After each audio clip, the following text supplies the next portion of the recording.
পুলিশের কঠোর নিরাপত্তা দেখছেন শিক্ষার্থীদের পক্ষে কিন্তু যারা কোটার বিপক্ষে কোটা বিরোধী রয়েছে তারা কিন্তু মাঠে নেমেছেন।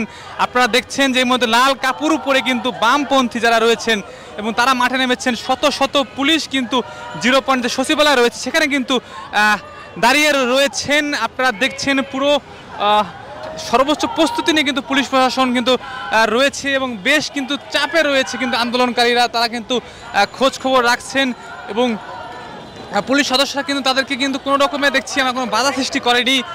তবুও কিন্তু আপনারা জানেন যে গত কয়েকদিন কিন্তু সেনাবাহিনী মোতায়েন ছিল, পুলিশ সহ সারা দেশে কিন্তু বেশ ভীতিকর পরিস্থিতি ছিল। শিক্ষার্থীরা আন্দোলনকারীরা পক্ষে দেখছেন আজ কিন্তু গানের তালে কিন্তু তারা রাজপথে কিন্তু নেমেছেন। যারা রয়েছেন দেখছেন সবাই বিভিন্ন সাজে কিন্তু তারা কিন্তু এসেছেন। দেখছেন ছবি এঁকে তারা কিন্তু প্রতিবাদ করছেন।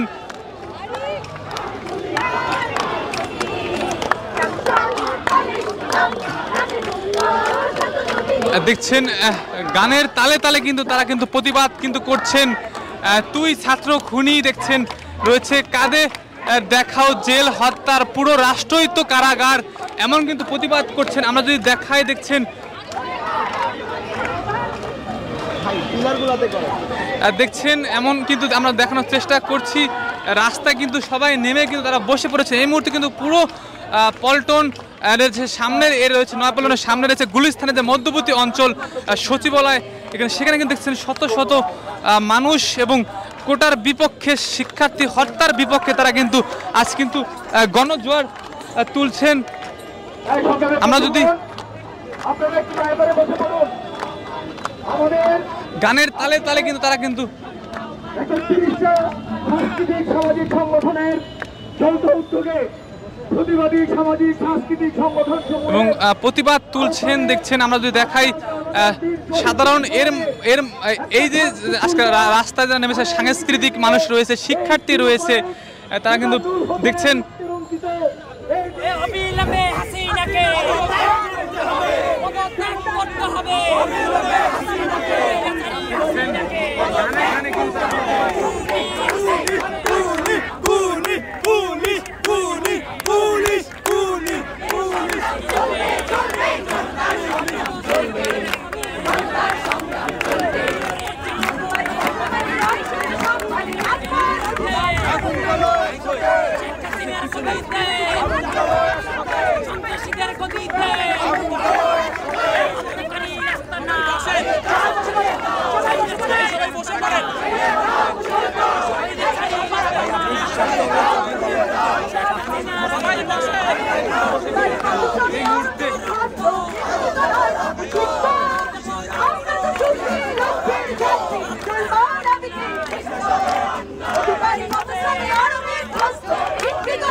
আমাদের শহীদেরা আমাদেরকে লড়াইয়ের যে আহ্বান জানিয়ে গেছে, সেই জায়গা থেকে আমাদের জীবন থাকতে আমরা সরে যাব না। এই স্বৈরাচারী সরকার, এই হাসিনার সরকার এতগুলো প্রাণ কেড়ে নিয়েছে, সেই সরকারকে আমরা পতন ঘটাবই। আমরা একাত্তরের বীর সেনানী, আমরা 52-এর শহীদদের উত্তরসূরি, আমরা এরশাদের বিরুদ্ধে গণজাগরণের সেই লড়াকু সৈনিক। আমাদেরকে বাংলাদেশের শিল্পী সমাজ, বাংলাদেশের সংস্কৃতি কর্মীরা বাংলাদেশের সমস্ত ইতিহাসের অগ্রভাগে ছিল। সেই জায়গা থেকে আমরা বাংলাদেশের শিল্পী সমাজ, বাংলাদেশের সংস্কৃতি কর্মীরা আমাদের চেতনার তাগিদে, আমাদের প্রাণের তাগিদে আমরা আজকে এখানে কাঁদতে এসেছি। আমাদের কান্না করারও কি সুযোগ নাই? আমাদের হাহাকার করার সুযোগ নাই? প্রাণগুলোকে কেড়ে নেওয়া হয়েছে। আজকে ঘরে ঘরে কান্না হচ্ছে, আজকে ঘরে ঘরে মানুষ ট্রমা আক্রান্ত, মানুষ ঘুমোতে পারছে না। সেই ট্রমা আক্রান্ত মানুষকে আমরা সাহস দিতে চাই, আমরা বলতে চাই আমাদের সন্তানরা গেছে, কিন্তু আমরা এখনো বেঁচে আছি 18 কোটি। আমাদের সবার সম্মিলিত আন্দোলনের প্রেক্ষিতে